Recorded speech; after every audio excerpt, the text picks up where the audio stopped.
Good morning friends. Vighneshwara యజ్ఞమస్తు. ఓం శ్రీ కాణిపాక వరసిద్ధి వినాయకాయ నమః. ఓం నమ శివాయ నమః. హర హర మహాదేవ శంభో శంకర. నమత్ పార్వతీ పతయ హర హర మహాదేవ శంభో శంకర. నేను ఎంతవరకు చెప్పాను, అమ్మ వచ్చింది, మాట్లాడిపోయింది. ఇంకా తర్వాత నేను షాపు స్టార్ట్ చేశాను. షాప్ ఓపెనింగ్ కూడా ఎవరిని పిలవలేదు నేను. ఎందుకంటే ఈ పిలవటానికి నా దగ్గర నాకెందుకో అసలు ఇది జరిగిద్దా జరగదా అని ఒక భయం. ఈ భయంలో నుంచి నేను ఎవరిని పిలవలేదు, సైలెంట్గా షాప్ ఓపెన్ చేశాను.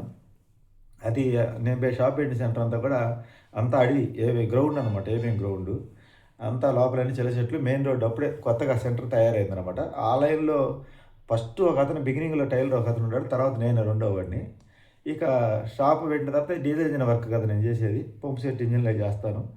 పంప్ సెట్ ఇంజిన్ రిపేర్ కాక పంపు నాల్ టెస్టింగ్, వాటికి సంబంధించిన ఫౌండరీ వర్క్ కూడా మేమే చేస్తాం. లైనర్ సెట్టింగ్ కానీ, bearing setting, crank bearing setting, cam soft setting, ఇట్లా పల్లెల్లో మెకానికల్ ఎవరైనా కూడా తీసుకొచ్చినా అవి మేము చేసి ఇచ్చి పంపుతాం అనమాట. ఇట్లా చేస్తూ ఉన్నాను. పని బాగానే నడుస్తుంది. ఇంకా నాకు ఉదయం 7 గంటలకల్లా షాప్ దగ్గరికి వెళ్ళటం, కొత్త కదా, కొత్త స్టేజ్ కూడా పొద్దురగడట్టు పని చేస్తూ ఉన్నాం. కానీ మా పని ఎలా ఉంటుందంటే, సంవత్సరానికి బిగినింగ్లో ఒక 2 నెలల సీజను, మధ్యలో ఎండింగ్లో ఒక నెల రోజుల సీజను, మధ్యలో పొగనారులో పోసేటప్పుడు ఒక 2 నెలల సీజన్ ఉంటుంది. ఇంచుమించుగా 5 నెలలు సంవత్సరానికి పని ఉంటుంది. మధ్యలో ఈ సొజ్జ వేస్తారు. సొజ్జ వేసినప్పుడు ఇటు నందనవనం సైడ్ అటు సొజ్జ వేస్తారు. సొజ్జ, తోమలపాకు తోటలు అవి అటు ఎక్కువ అన్నమాట. వాళ్ళ ఆ ఏరియా నుంచి పని వచ్చేసి నాకు సంవత్సరానికి ఒక మధ్యలో ఉంటుంది అనమాట పని. జూలై నెల ఆ ప్రాంతంలో ఉంటుంది. ఒక 2 నెలలు 3 నెలలు ఉంటుంది. సరాసరి సంవత్సరానికి 7 నెలలు పని ఉంటే 5 నెలలు ఉండదు. ఈ 5 నెలలు మేము ఈ టెంట్ హౌస్లో జనరేటర్లు అయ్యి అట్లాంటివి చేసుకోవాలి. ఈ పని ఏది కూడా చాలా హడావిడిగా ఒత్తిడితో కూడుకుంటుంది అనమాట. నా దగ్గర కుర్రోళ్ళు పెట్టుకునే స్తోమత నా దగ్గర లేదు. నేనే కొత్తగా పని కొంచెం భయంగా ఉంది. ఇక నేను ఈ పనులు చేసేటప్పుడు కొన్ని రోజుల తర్వాత పనులు బాగానే సాఫీగా జరుగుతున్నాయి. తెచ్చుకున్న డబ్బులు వడ్డీ నెల కడుతున్నాను, ఇంటి రెంట్ కడుతున్నాను, ఇవన్నీ కడుతున్నాను, షాప్ రెంట్ కూడా కడుతున్నాను అని సాఫీగా జరిగిపోతున్నాయి. ఈ జరిగిపోయే క్రమంలో నా షాప్ పక్కన ఎవరెవరో షాప్ పెడుతున్నారు, 6 నెలల కల్లా ఖాళీ చేస్తున్నారు, మళ్ళీ కొత్త వాళ్ళు వచ్చి పెడుతున్నారు. కానీ నేను మటుకు అట్నే మొండితనంగానే చేసుకుంటూ పోతున్నాను, హార్డ్ వర్క్. కొన్ని రోజుల తర్వాత ఏమైందంటే, ఈ పని స్టాండర్డ్కి నిలబడుతుంది అనే డౌట్ వచ్చింది నాకు. ఒకరోజు నేను ఇంజన్ పనికి వేరే ఊరు వెళ్ళాను, వాల్చర్ల.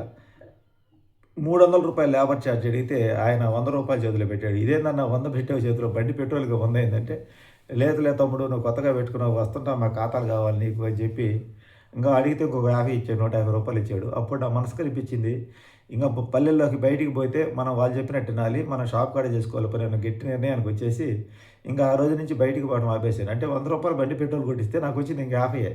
ఈ లోపల షాప్ కాడికి ఎవరో ఒక రెడ్డు నాదులు ఈ నీళ్ళ పంపులు, అంటే కంబైన్ పంపులు అనమాట, క్లాస్కర్ పంపులు అవి తీసుకొస్తాడు. అవి కూడా కంపెనీ షాపులు తీసుకొచ్చి మేమే బుష్లు పిక్కొట్టి రైమర్లు వేసి పంపులు చేసి పంపుతాం. షాప్ కూడా కూర్చొని చేసుకుంటే సరిపోయింది పని, బయటికి పోయి షాప్ దగ్గర పని పోతుందని చెప్పి నేను ఇంకా ఆ రోజు నుంచి బయటికి పోవడం ఆపేసి నేను ఇంకా షాప్ దగ్గర పని చేసుకుంటా. చెన్నై కొన్ని రోజుల తర్వాత కొంచెం డబ్బులు నేను షాప్ పెట్టేటప్పుడు ఒక 6,000 వడ్డీకి తెచ్చుకున్న డబ్బులు మిగిలినాయి కదా, నేను తర్వాత ఒక ₹3,000 సంపాదించుకొని 9,000 తీసుకుపోయి చెన్నై పోయి నేను గ్రీవ్స్ లంబార్డ్ ఇంజిన్ అని టెంట్ హౌస్లో చిన్న జనరేటర్లు ఉంటాయి, 3 kV 3 కిలోవాట్ డైనమాల్ వేసి అక్కడ చెన్నైలో సెకండ్ హ్యాండ్ ఇంజిన్ రేట్ తక్కువ వస్తాయి. ట్రైన్కి వెళ్తాను, వచ్చేటప్పుడు బస్సుకు వస్తాను. అది ఇంజిన్ వెయిట్ మొత్తం కలిపి కూడా 45 కేజీలు ఎంత ఉంటుంది, 45 కేజీస్. ఇంకా నేను అది గోతంలో పెట్టుకొని తీసుకొచ్చుకొని ఇక్కడ చెన్నై పోయి తీసుకొచ్చుకున్నప్పుడు అంతకుముందు మా బాబాయ్కి తెచ్చిచ్చేవాను కదా, ఇంకా నేను పోయి కూడా సొంతంగా పోయి తెచ్చుకున్నాను. కొంచెం రిస్క్ అయింది. ఇంకా రిస్క్ అయ్యారు అంటే నైట్ ఇక్కడి నుంచి బయలుదేరాలి, మళ్ళీ ఉదయం అక్కడ దిగి అక్కడి నుంచి నేను ఆటో కూడా అక్కడ నడిచి వెళ్తాను. తమిళ్ నాకు రాదు కాబట్టి.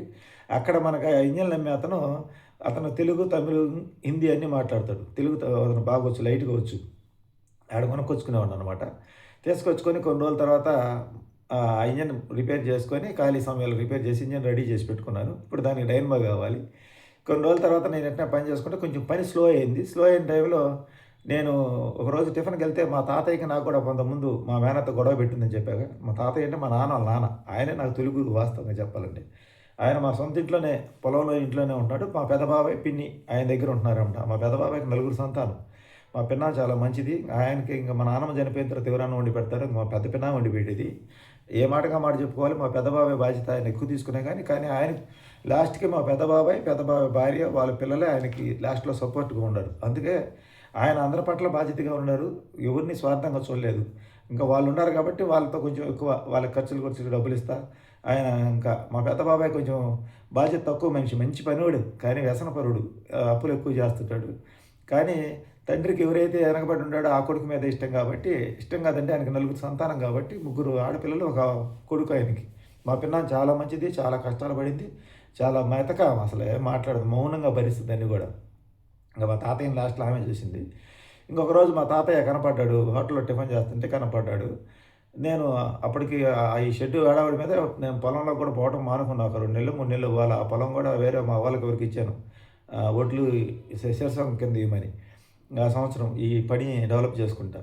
కనపడితే ఆయన ఇదంతా దవడంతా వాసింది. నన్ను చూడంగానే ఆయన అంటే నేను కొంచెం మూర్ఖుడిని, మొండోడిని. ఆయన దగ్గర నుంచి వచ్చింది నాకు ఆ మొండితనం కూడా. ఇంకా తాతయ్యతో నాకు గొడవేంది? ఇప్పుడు నేను షాప్ పెట్టుకున్నా కదా! ఇంక నాకెందుకు గొడవ తాతయ్యతో? ఆయన గురువులాగా ఆయన్ని షాప్ కాడికి తీసుకుపోయి కూర్చోబెట్టుకోవాలి నా భ్రమ నాలో కలిగింది. మా తాతయ్యని చూసేసరికి నాకు చాలా బాధ వచ్చింది. కళ్ళముండీలొచ్చింది. ఇంకా టిఫిన్ డబ్బులన్నిచ్చి అసలు ఏమైంది? ఏంది? అని అడిగితే, ఈ పన్ను చిగురు వాసిద్దిరా అంటే వయసు పెద్దదప్పటికి ఆయన వయసు 75, 74 సంవత్సరాలే ఉంటది. 74 సంవత్సరాలు. ఇంక చిగురు వాసింది అని అన్నాడు. అతను ఎందుకు ఇట్లా మరి చూపించుకోకూడదంటే ఎవరున్నారు చూపించేవాళ్ళన్నాడు. అంటే ఇంక అప్పుడు మా చిన్న బాబాయ్ కూడా ఊర్లోకొచ్చాడు. ఆయన బిజీలో ఆయన ఉన్నాడు. ఇంకా మా పెద్ద బాబాయి కావాల్సిన తిండన్నీ తీసుకెళ్తారు కానీ, ఈ హాస్పిటల్‌కి తిప్పటం ఇయన్నీ వాళ్ళ వల్ల కాదు. నేనైతే మా నాన్నమ్మ బాగాలేనప్పుడు హాస్పిటల్‌కి తీసుకుపోయింది నేనే. డబ్బులు గుమ్మడం మీద ఇచ్చినా తీసుకుపోయేది నేననమాట. ఇంక నేను తీసుకుపోయి పంటి హాస్పిటల్‌లో పంటి డాక్టర్ ఉంటే మా ఊర్లో ఆయన దగ్గరికి తీసుకుపోయి చూపిస్తే పన్ను పీకేయాలయ్యా అని చెప్పి పన్ను పీకేపిచ్చాను. పీకేపిచ్చి డబ్బులు నేనే ఇచ్చి మా తాతయ్యకి అది చూపించి పంపిస్తే ఇంక ఆయన ఎంత ఆనందపడ్డాడంటే, ఆయన ఫ్రెండ్ ఒక ఆయన ఉన్నాడు. ఇప్పుడు ఆయన కూడా లేడులే ఆ సెంటర్‌లో. కనకరాజు చూసావా నా మనవడు నిన్న నా మనవడు నా మనవడే. ఎవరు పట్టించుకోకపోతే నా కొడుకులు ఎవరు పట్టించుకోకపోతే నా మనవడు నాకు చూపించాడని. అంటే మా పెద్ద బాబాయ్ భార్య ఆయన తిండి పెట్టేది ఆయన. డబ్బులు ఈయనిచ్చినా ఆయన ఇంట్లోనే వాళ్ళుంటా. వాళ్ళకి వేరే ఆప్షన్ లేక అక్కడ బరిగొడ్లు మేపుకుంటా మా తాతయ్య పొలంలో వేసుకుంటా వాళ్ళ పొలం అమ్మేసుకున్నారు. ఆ బరిగొడ్లు మేపుకుంటా మా పొలం అంతా ఖాళీగా ఉంది కదా! ఈ మేత గట్ల మీద గడ్డి కోసుకొచ్చుకుంటే చిన్నగా మా పిన్న జీవనం సాగిస్తుంది. మా పెద్ద బాబాయ్ సంపాదించుకునే డబ్బులు ఆయనకే సరిపోతాయి ఇంచుమించుగా. మా తాతయ్య ఇంకా ఆయనకి మా నాన్నమ్మ చనిపోయింది కదా! ఇంకా మా బాబాయ్ పిల్లకాయలు ఆడపిల్లలు ముగ్గురు మంచోళ్ళే. పెద్ద అమ్మాయి, రెండో అమ్మాయి వాళ్ళే ఇంక మా తాతయ్యని చూసుకుంటా ఉండారు. ఇంక ఈయన ఖర్చులకు వాళ్ళ డబ్బులిస్తే వాళ్ళ దగ్గరుంటే ఇంక నా వంతు సహాయంగా నేనేం చేయగలను? నేనేం బాడిగింట్లో తాతయ్యని తీసుకొచ్చుకోలేదు. ఆయన ఇంటికి మేము పోయి పలకరించి రావాలి. ఇక నేను ఈ పని హడావుడిలో నేను ఇంక ఆయన పట్టించుకోలేదు. ఇంక ఆయన తీసుకుపోయి పంటి డాక్టర్ దగ్గర పన్ను తీపిచ్చి మందులు రాపిచ్చిచ్చి ఇంక నేను అక్కడి నుంచి ఇట్లా కాదు తాతయ్య దగ్గరికి రోజు పోయి రావాలని చెప్పి నేను ఇంగ రోజు ఉదయాన్నే పొలంలోకి పోవటం, మా తాతయ్యని పలకరించటం, ఆయనకి కావాల్సిన టిఫిన్ అయి తెచ్చియటం, అక్కడి నుంచి వస్తా మందార పూలు కోసుకొచ్చుకొని పూజ చేస్తాను ఇంట్లో. నా పొలంలో పూల చెట్లున్నాయి మా ఇంటి వెనక. అసలు వైభవంగా ఉండేది మా ఇల్లు. కానీ కొన్ని కారణాల వల్ల మేము బయటికి రావాల్సి వచ్చింది దాని నుంచి. ఇంకా పూలు తీసుకొచ్చి పూజ చేసుకొని ఇంక మళ్ళా నేను మా తాతయ్యకి కావాల్సిన టిఫిన్ ఆయన కిచిడి ఇష్టం. శ్రీనివాస సెంటర్‌లో. ఇప్పుడు వాళ్ళు కూడా ఆ హోటల్‌లో కూడా లేరులే. కిచిడి మా మామ మటన్ సేవ పెట్టిద్దనమాట. ఆయన చిన్నప్పుడు నాకు అక్కడే తీసుకుపోయి తినిపిచ్చేవాడు. కిచిడి రూపాయన్నర కాడ నుంచి తిన్నాను. 2 రొట్టె రూపాయన్నర. అక్కడికి పోయి మా తాతయ్య టిఫిన్ తీసుకొని పోవాలి సేవకి. అప్పుడు ఆడ టిఫిన్ తీసుకుపోయి ఆయనకి రోజు కిచిడి ఆయనకి ఇష్టమైన ఎక్కడ ఇష్టమైతే అక్కడ తీసుకెళ్ళాను. పొరాటా అయిందండి ఆయన కిచిడి, దోస సేవ బాగా ఇష్టమైనది. అక్కడే ఆ హోటల్‌లో నచ్చింది ఆయనకి. అక్కడ తీసుకెళ్ళి ఇచ్చేవాడిని ఆయనకి. అది నాకు తృప్తిగా, ఆనందంగా కూడా ఉండేది. ఇంగా పెద్దవాళ్ళకి మనం లాస్ట్‌లో దగ్గర పెట్టుకొని చూసుకోలేకపోయినా వాళ్ళ దగ్గరికి పోయి మనమన్నా కావాల్సిన మందులు గానీ, సేవలు చేయాలి. ఆయన బజారుకి పోలేనప్పుడు నన్ను మొండోడు అంటాడు. ఒరేయ్ మొండోడు తెచ్చిస్తావా అంటే తీసుకుపోయి ఇచ్చేవాడిని. ఇంకా ఆ తర్వాత ఆయన ఎప్పుడప్పుడు బజారుకి వచ్చినప్పుడు నా షాప్ కూడా వచ్చి కూర్చునేవాడు. నేను ఇంజిన్‌ని బిగిస్తే తాతయ్య చూడు ఇంజిన్ బీటింగ్ ఎట్టుందో బాగా చేశానంటే ఆయన చిన్న చిన్న లోపాలుండి చెప్పేవాడు. ఎందుకంటే ఆయన మంచి పనివాడు. ఆయన దగ్గర నుంచి మా అందరికి కూడా విద్య వచ్చింది ఆయిల్ ఇంజిన్‌ల మెకానిక్‌లో. ఆయన చెప్పేది ఏంటంటే శతకోటి ఆలోచనలు అనంతకోటి దరిద్రానికి మూలం. అన్ని రకాల పనులు మా బాబాయ్ చిన్న బాబాయ్ అన్ని రకాలు చేస్తుంటాడు. మా పెద్ద బాబాయ్ కూడా అలాగే ట్రై చేస్తాడు. ఆయన అనేది ఏంటంటే ఏదైనా ఒక మార్గంలో పోండి అది మిమ్మల్ని అటు ఇటు తెలిసింది. ఇన్ని మార్గాల్లో పోతే మీరు ఏ మార్గం కాకుండా పోతారంటాడు. ఇంకా ఆయన మాట నమ్మి నేను ఇంజన్లే చేసుకుంటా. ఇక మధ్యలో జనరేటర్ ఇంజిన్ తెచ్చుకున్నాను. ఆ తర్వాత కొన్ని రోజుల తర్వాత ఒక డైనమో శంకరాయకొండ మా పెత్తాత కొడుకు. మా పెత్తాత అంటే మా తాత వాళ్ళ, మా జేజనాన్నోళ్ళ, మా నాన్న వాళ్ళ పెదనాన్న కొడుకు, పెద్ద కొడుకు. ఆయన మంచి పనుడు శంకరాయకొండ. ఆయన దగ్గర ఒక డైనమో కొనుక్కొచ్చుకున్నాం 3000 పెట్టి. వీటన్నిటిని ఇంజన్ ఆ డైనమో బెడ్ కట్టి సెట్ చేయించుకొని నేను ఏం ఆలోచన చేశానంటే టెంట్ హౌస్‌కి రెంట్‌లకి తిప్పుతుంటే అంటే ఆల్రెడీ టెంట్ హౌస్‌లో డిమాండ్‌గా ఉంటుంది సీజన్‌లో. వాటికి రెంట్‌కి తిప్పితే ఒక ప్రోగ్రామ్‌కి 400 ఇస్తారు. అట్లా రెంట్‌కి తిప్పుకుంటే తెలివిగా చేస్తున్నా. ఈ చేసే క్రమంలో పని బాగానే జరుగుతుంది. అంతా బాగానే జరుగుతుంది. ఇంజిన్‌లు కూడా 1, 6 ఇంజిన్‌లు కొనుక్కొచ్చుకొని రిపేర్ చేసి అమ్ముకోవడం జరుగుతుంది. 6 నెలలు బాగా సాఫీగా, హ్యాపీగా నా లైఫ్ షాప్ పెట్టిన జరిగిపోతుంది. సంతోషంగా జరిగిపోతుంది. పొలం కూడా మా చిత్తాత కొడుకు ఎవరికి ఇచ్చా వడ్లు సగం సగం ఇవ్వమని. అప్పటికి 60 సెంటులే. నేను 20 సెంట్లు ఇంకా తర్వాత మా బాబాయ్ దగ్గర కొన్నా. ఆయన ఒక 6 బస్తాలు అంత ఇచ్చాడు ఆ సంవత్సరం. జూలై నెల వచ్చింది. పిల్లల్ని మా అమ్మాయికి స్కూల్‌లో చేర్చాలి ఇంకా. ఇంగా ఆ సంవత్సరం కిడ్స్ కాన్వెంట్ అని కొత్తగా మా మా ఇళ్ళ దగ్గరే పెట్టారు. English medium school. నాకు చిన్నప్పుడు కాన్వెంట్‌లో చేర్చింది కదా మా అమ్మ. నాకదే గుర్తుకొచ్చి రేపు మా పిల్లలకు కూడా మంచి భవిష్యత్తు ఇవ్వాలి. ఇలా నాలాగా అటు ఇటుగా చదువు కాదని చెప్పి ఆలోచనతో ఆ కాన్వెంట్‌లో అయితే చేర్చా. నెలకు రూ. 100 ఇంక యూనిఫాము, ఖర్చులు, పుస్తకాలు బిగినింగ్‌లోనే 600, 700 అయినాయి మొత్తం. 700, 800 అయినాయి. ఇంక నెల నెల రూ. 100 కట్టేటట్టు. సంవత్సరానికి 1200 ఫీజు. అంతన ఆ కాలేజ్ స్కూల్‌లో చేర్చాను. స్కూల్‌లో చేర్చాను. అంటే ఒకటో తరగతి కాదు. ఒకటికి ముందు ఏదో ఉంటది కదా! ఎల్‌కేజీయా, యూకేజీయా దాంట్లో చేర్చారు. మా అమ్మాయి బాగా ఉల్లాసంగా స్కూల్‌కి పోతుంటే చాలా ఆనందపడేవాడిని. ఇంటికి కష్టపడొచ్చి నా మా పిల్లకాయలు భవిష్యత్తులో బాగా చదువుతారు. మంచి ఉద్యోగాలు సంపాదించుకుంటారు. నాలా కష్టాలు ఉండకూడదనే ఆలోచనతో నేనింత బండు పని చేస్తున్నానని చెప్పి లెక్కలో వాళ్ళని మా అమ్మాయిని స్కూల్‌కి పంపించాను. ఆ అబ్బాయి ఇంకా అప్పుడు చిన్న పిల్లోడే. అబ్బాయికి దాదాపు 2 సంవత్సరాలకు 2 నెలలు తక్కువనమాట తేడా. పిల్లోడు ఇంటికాడే ఉండేవాడు. అమ్మాయి స్కూల్‌కి పోయి వస్తుండేది. ఈ క్రమంలో ఇక నేను ఈ పని చేసుకుంటే సాఫీగా జరిగిపోతుంది నా జీవితం. ఇంక అక్కడి నుంచి మా వోళ్ళు ఒక్కొక్కళ్ళు రావటం మొదలుపెట్టారు. మా అమ్మ వాళ్ళ నాన్న అంటే మా అమ్మమ్మ చనిపోయింది కదా! 99 జనవరిలో. మా తాతయ్యకి కొన్ని రోజులకి ఆయనకి వాల్స్‌లో హోల్ బ్ల అంటే వాల్స్‌లో ప్రాబ్లమ్ వచ్చింది. ఇప్పుడైతే ఆపరేషన్ చేసేవాళ్ళు అప్పట్లో ఆపరేషన్‌లు లేవు. లేకపోతే అంత డబ్బు లేదో తెలియదు. మా అమ్మ తాతయ్య దగ్గర పోయి ఉంటుంది. మా అమ్మమ్మ చచ్చిపోయిన కాంచి ఇక్కడ ఊరికాడ ఇల్లు అట్ట వదిలేసి తాతయ్య దగ్గరికి పోయి ఉంటుంది. ఆమె ఒక్కటే కాబట్టి. మా అమ్మ మిషన్ కుడుతుంది కాబట్టి మా తాతయ్య ఏం చెప్పారంటే, "అమ్మ నీ కోడలు కూడా ఒక మిషన్ నేర్పించు.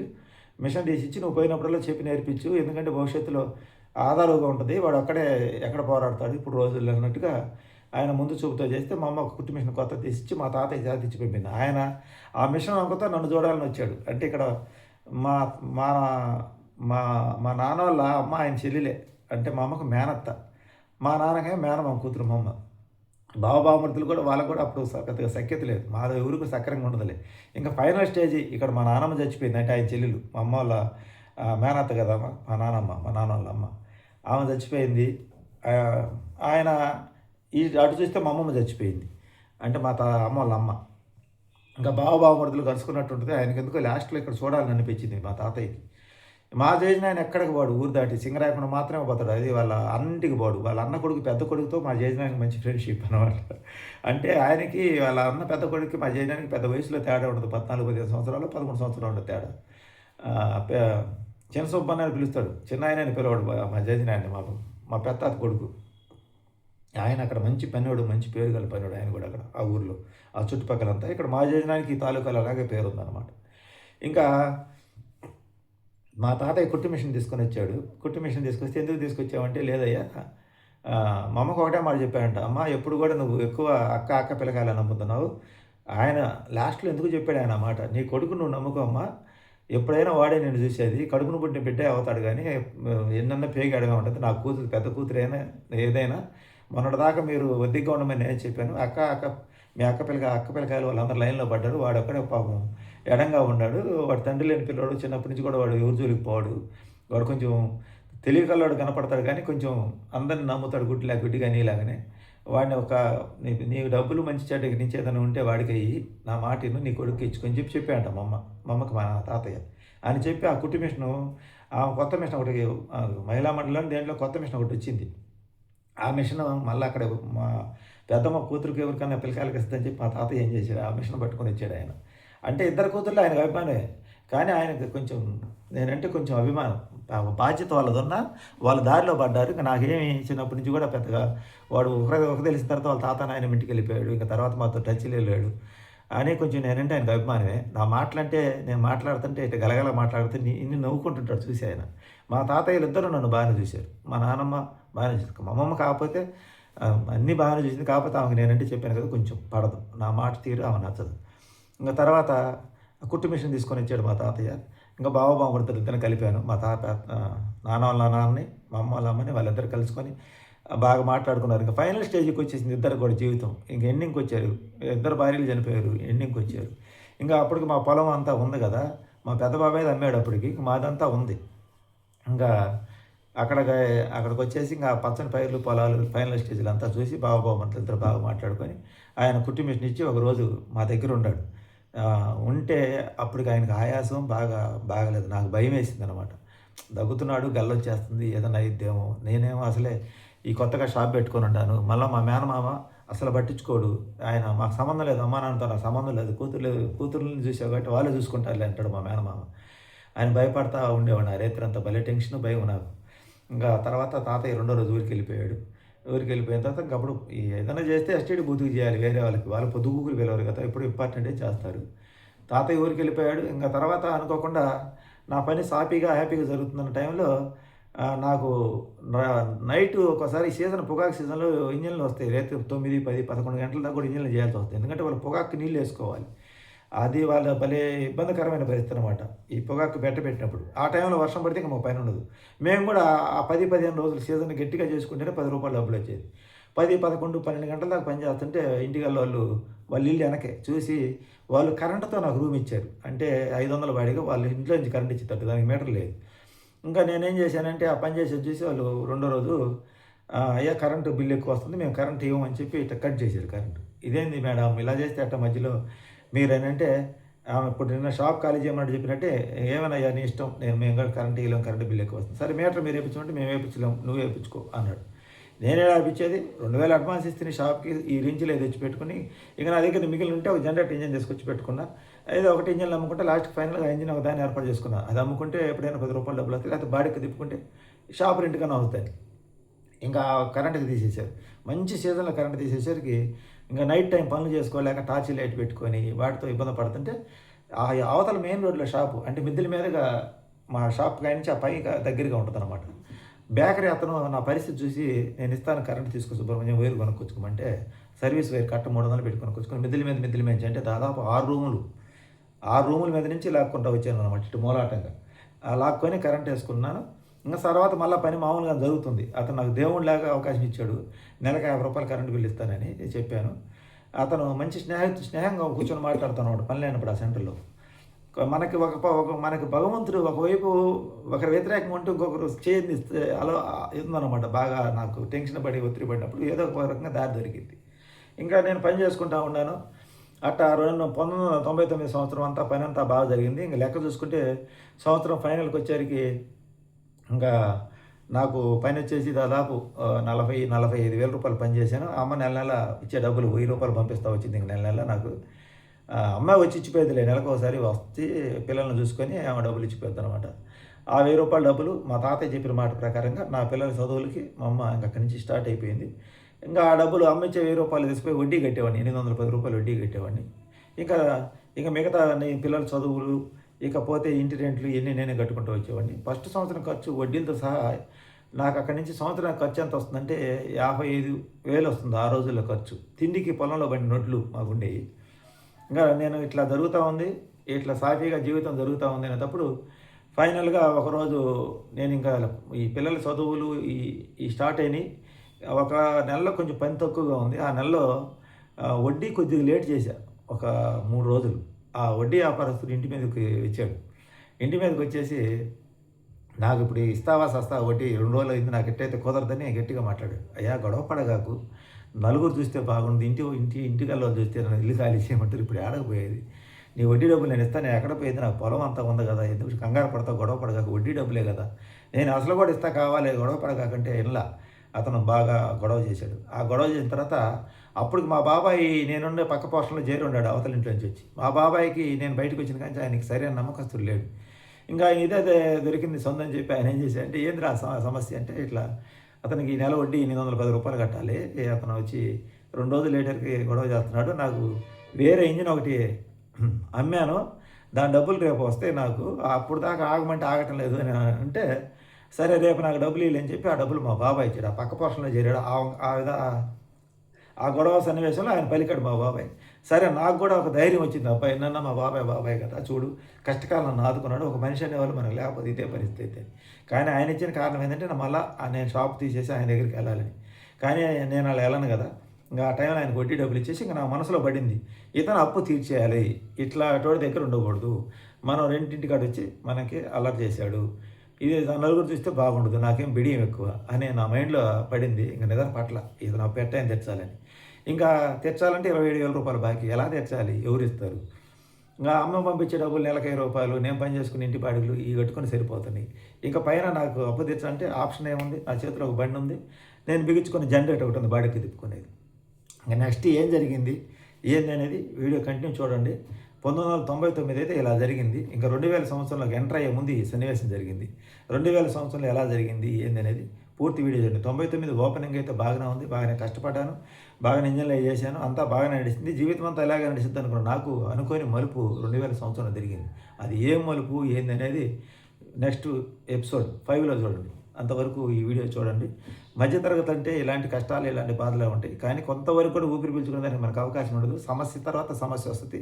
దెబ్బ మీద దెబ్బ వస్తది. ఈ నెలలో రెండో తారీఖునే నాకు పెద్ద ఒక వ్యవహారం జరిగింది.